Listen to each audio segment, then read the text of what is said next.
All right, you're all welcome. We're still talking about late marriage, and this is episode 2. So, the first episode we talked about why young men fail to marry at the appropriate time is a common trend that's happening everywhere. So, today we are going to be discussing something that's even more interesting, which is why women have late marriages.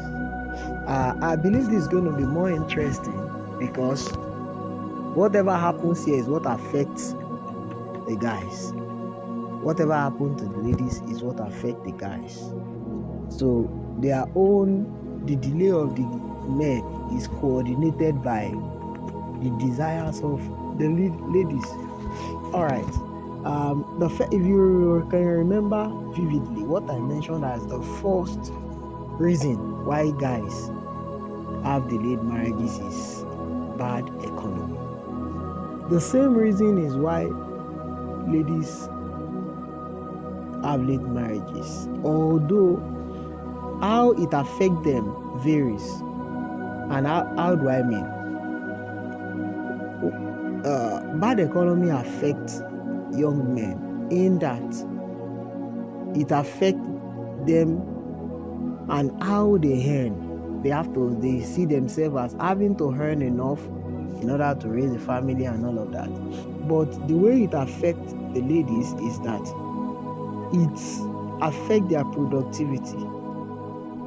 The lady just need an optimum level of productivity before she gets married.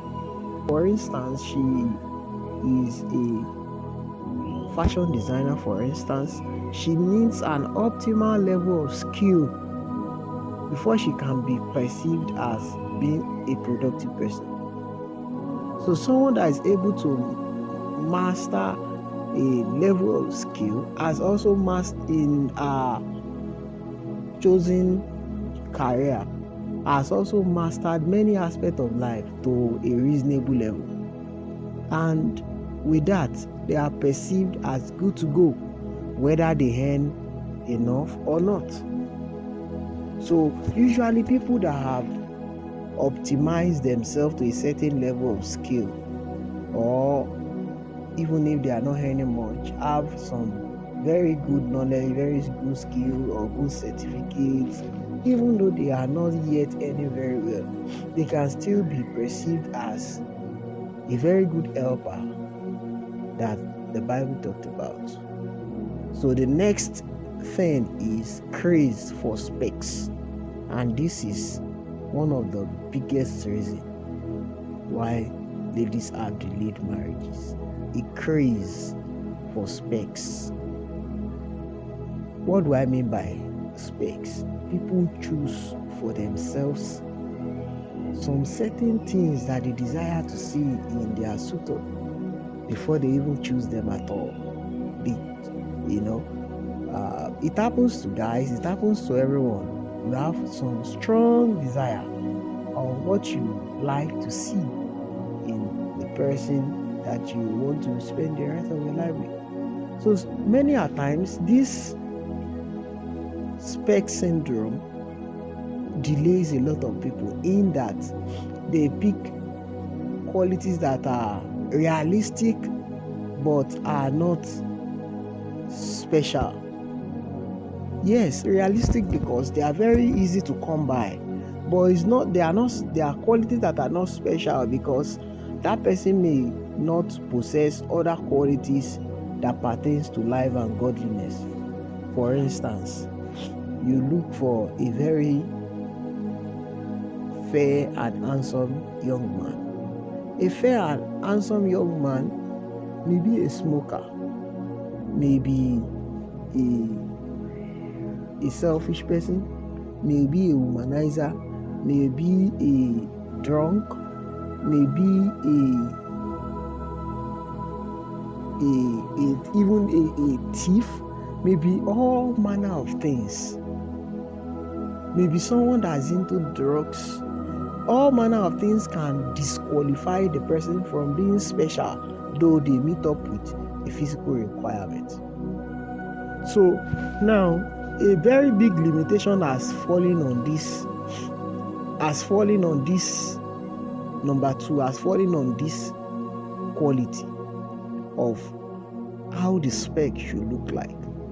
So usually when we want to get laptops, there are specs that we look for, but those specs that we look for always come up as a result of what we want to use the laptop for, not on how the package or the body of the laptop should look like. Some laptops are very flat, but as flat as they are, a video editor can never choose them because they don't have video dedicated. They are not video dedicated. They can't perform video editing functions. As a result of that, though they may be very flat and sleek, a video editor will have to get a big laptop that is strong and heavy, that has video dedicated capabilities. So I won't explain that point more than that, but this option of a spec is a very limited and very slim way of ascertaining who exactly to go with. Now, I've taken it upon myself to talk about these things because it's becoming a big problem that I see not even in people close to me, people that are very far. They get them at their eyes blindfolded about what the spec should actually look like. And this is a big problem. Oh, I desire that. If I ask all young men, for instance, there are certain qualities they usually look out for in ladies. About 85% of young men. But as time goes on, the paradigm is shifting and they are beginning to realize, man, if this is all I'm looking for, this does not last. Sometimes it doesn't last after more than 20 years of the marriage. And the qualities I'm talking about, I refuse to mention it. Alright, let me just go to number 3.